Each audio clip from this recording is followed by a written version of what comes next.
La chambre d'à côté de Pedro Almodovar avec Tilda Swinton, Julianne Moore et John Turturro. Ça raconte l'histoire d'une femme qui est en stade terminal d'un cancer et qui va demander à une amie de l'assister dans ses derniers instants parce qu'elle va décider de s'euthanasier. Ce qu'elle va faire, c'est qu'elle va louer une villa en pleine campagne, elle lui donne un minimum de détails sur sa façon de mourir et quand elle va mourir. Ce qui est sûr, c'est que pendant le mois de location de cette villa, elle va le faire, et en fait, ce qu'elle demande juste, c'est d'être à côté d'elle, dans la chambre d'à côté, parce qu'elle ne veut pas mourir seule. C'est un film moyen, il est très basique, il ne se passe pas grand chose dans le film. Almodovar, je ne suis pas un fan de ce réalisateur, et je n'ai pas vu beaucoup de films, à part le film El Piel que habito, que j'avais vraiment adoré. Le reste, je trouve bof, je suis pas du tout dans son style. Et là où donc, je ne connaissais pas du tout l'histoire, hein, je savais pas que ça parlait de ça, d'euthanasie, et justement le sujet est plutôt intéressant, et je trouve que le début du film, où donc elle se retrouve, elle parle, et qu'elle lui demande ça, je trouve que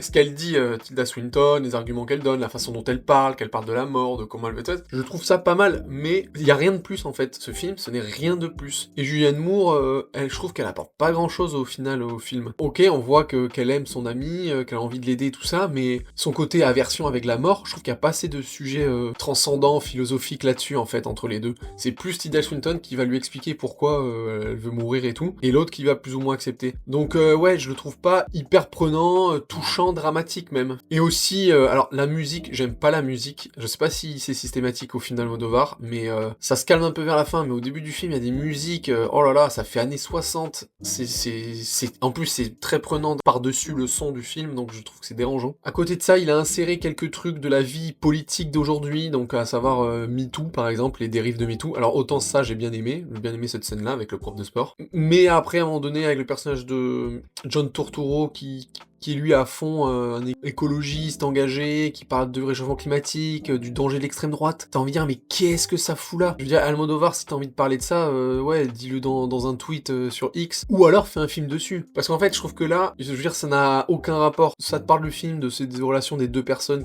qui font face à la mort, et t'as une scène où à un moment donné, le mec, il dit, il faut faire attention à l'extrême droite. Même le personnage de Julianne Moore lui dit, elle lui dit pas vraiment, mais pourquoi tu dis ça, mais on sent que même elle est saoulée par son discours. Donc c'est bizarre. En fait, t'as l'impression qu'Almodovar, il a voulu dire ce qu'il pensait de ça dans une scène de son film, parce qu'il peut pas le dire ailleurs, donc il le dit dans un film.